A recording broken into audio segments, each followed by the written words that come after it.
Sa kulungan ng bagsak ngayon ang dalawang high-value individuals na drug suspect sa sinagawang anti-illegal drug operation ng mga operatiba ng San Mateo PNP.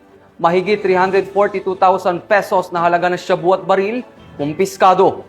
Ang buong detalye ng report ay mula kay Patrolman John Lawrence Ilagan.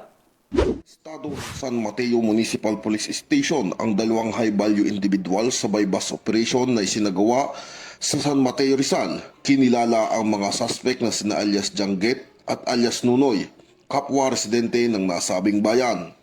Nasabat mula sa kanila ang 13 sachet ng hinihinalang shabu na tumitimbang humigit kumulang 50.3 gramo na may halagang 342,040 pesos.